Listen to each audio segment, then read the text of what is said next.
ஆனால் ஒரு முதல் தருமை கிறிஸ்துவர்களா இருக்கிற ஒரு நபருக்கு எல்லாருமே ரட்சிக்கப்படணும், இயேசு கிறிஸ்துவை ஏற்றுக்கொள்ளணும், சபைக்குள்ள வரணும்னு சொல்லி நம்ம எல்லாம் பிரசங்கித்தாலும் அவங்களுக்கு ஒரு வாழ்க்கை ஒன்று இருக்கத்தான் செய்கிறது. அந்த வாழ்க்கை நன்றா இருக்கா அப்படின்னு கேட்டீங்கன்னா நன்றா இல்லவே இல்லை. அதுதான் உண்மை. ஏன்னா இதை நான் சொல்ற நிறைய பேர் புரிஞ்சுக்க மாட்டீங்க. ஏன்னா நம்மளுக்கு எல்லாமே ஒரு சுமூகமா போயிடுச்சு. உதாரணத்துக்கு நம்ம வீட்டில் சாப்பாடு கிடைக்காம வீட்டுக்குள்ள சாத்தி வைக்கிற ஒரு அவல நிலை இன்னும் தமிழ்நாட்டில் இருக்க தான் செய்கிறது. உங்களுக்கு தெரியுமா? நம்மளாம் ஜாலியாக இருப்போம், நம்ம ஜெபம் பண்ணாலும் யாரும் கேட்க போகிறது இல்லை, சர்ச்சுக்கு வரலாம் கேட்க போகிறது இல்லை, எல்லாமே இருக்கும். ஆனால் பைபிளை கையில் எடுத்தாங்கன்னு சொல்லி செருப்பை கயிற்றி அடிப்பட்ட எத்தனையோ பேர் எனக்கு தனிப்பட்ட முறையில் எனக்கு தெரியும். அப்படிப்பட்ட சந்ததிகள் இருக்க தான் செய்கிறது.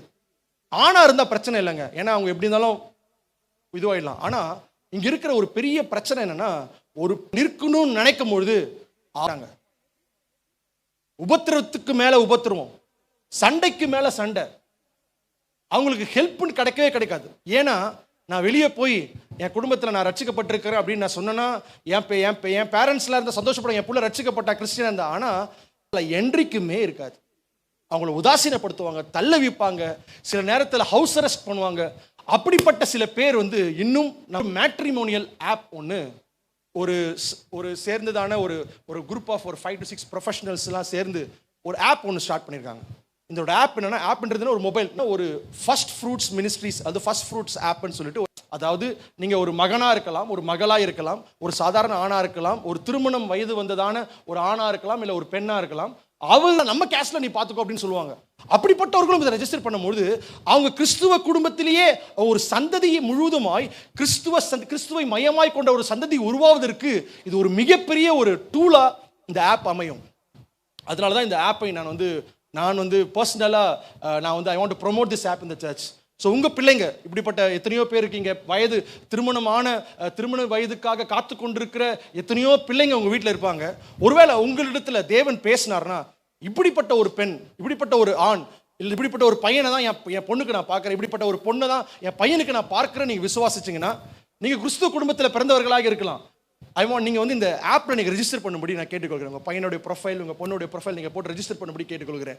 ஏன்னா what you are going to do, நீங்கள் என்ன செய்ய போறீங்க அப்படின்னு நான் சொன்னேன்னா, ஒரு சந்ததி முழுதுமாய் ஒரு கிறிஸ்துவ குடும்பத்துக்குள்ளாக வருவதற்கு நீங்க ஒரு பெரிய தூணா இருக்க போறீங்க. அல்லேலூயா.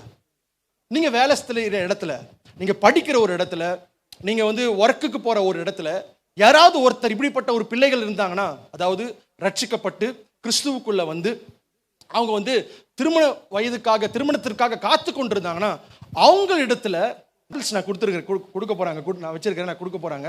இந்த பேம்ப்ளெட்ஸ் நீங்க ஏதோ ஒரு பேம்ப்ளெட்ஸ் மாதிரி வாங்கி நீங்க தூக்கி போட்டுறாதீங்க தயவுசெய்து. ஏன்னா your a simple effort from you. நீங்க ஸோ அதனால நான் ஐ பர்சனலி ரிக்வெஸ்ட் யூ, உங்க ஸ்கூல்ல, நீங்க வேலை செய்யற ஒரு இடத்துல, உங்க கம்பெனிஸ்ல, நீங்க படிக்கிற ஒரு இடத்துல யாராவது இப்படி நான் இயேசு விசுவாசிக்கிறேன் வெளியே சொல்ல முடியாத சில பேர் இருப்பாங்க, நான் எனக்கு ஒரு கிறிஸ்துவ பையனை தான் நான் திருமணம் பண்ண விருப்பப்படுறேன், அப்படிப்பட்ட பிள்ளைகள் யாராவது இருந்தாங்கன்னா இந்த ஆப்பில் ரெஜிஸ்டர் பண்ணபடி நான் கேட்டுக்கொள்கிறேன். நான் விசுவாசிக்கிறேன் இது ஒரு நல்ல ஒரு பிரேக் த்ரூ பண்ணும் அப்படின்னு நான் விசுவாசிக்கிறேன். ஸோ ஆண்டவர் உங்களோட பேசுவாராக. இது கூட பேம்ப்ளெட்ஸ் நான் அங்கிள் கிட்ட கொடுக்குறேன். நீங்கள் சர்ச் முடிஞ்சோன்னு நீங்கள் வாங்கிட்டு போங்க. நான் எப்பவுமே யோசிப்பேன், எங்கள் தாத்தாவை குறித்து நான் ரொம்ப சந்தோஷப்படுவேன். ஒருவேளை எங்கள் தாத்தா எங்கள் அப்பா ஒரு முதல் தருமுறை கிறிஸ்துவர்களாக இருந்தாலும் எங்கள் அம்மா அப்பாலாம் ஃபுல்லாக, எங்கள் அம்மா பரம்பரையான கிறிஸ்துவர்களாக தான் குடும்பத்தில் தான் வளர்ந்தாங்க. ஒருவேளை எங்கள் தாத்தா இவன் என்ன ரட்சிக்கப்பட்டிருக்கு, இவன் இப்போ தானே ரட்சிக்கப்பட்டிருக்க, என்ன தெரியும் அப்படின்னு சொல்லி ஒருவேளை எங்கள் தாத்தா எங்கள் அப்பா வேணான்னு சொல்லியிருந்தாங்கன்னா நான் எனக்கு வந்திருக்க மாட்டேன். அல்லேலூயா. அப்போ நீங்கள் யோசித்து பாருங்க, குடும்பமாய் மாறினது உண்மையானால் ஆண்டவர் நம்மை வைத்தும் பெரிய காரியங்களை செய்வார். எத்தனை பேர் விசுவாசிக்கிறீங்க? ஸோ இந்த பேம்ப்ளெட்ஸ் நீங்கள் வாங்கிட்டு போங்க. ஏதோ ஒரு பேம்ப்ளெட்ஸ் சர்ச்சில் கொடுக்குறாங்க அப்படின்னு சொல்லி நீங்கள் தூக்கி போட்டுறாதீங்க, அதை வச்சுக்கோங்க. கண்டிப்பாக நான் விசுவாசிக்கிறேன், உங்கள் லைஃப்பில் ஏதாவது ஒரு சூழலில் இப்படிப்பட்ட ஒரு ஆட்களை நீங்கள் கண்டுபிடிப்பீங்க, பார்க்க வருவீங்க, கேள்விப்படுவீங்க. அவங்களுக்கு இந்த ஆப்பை நீங்கள் இன்ட்ரடியூஸ் கையை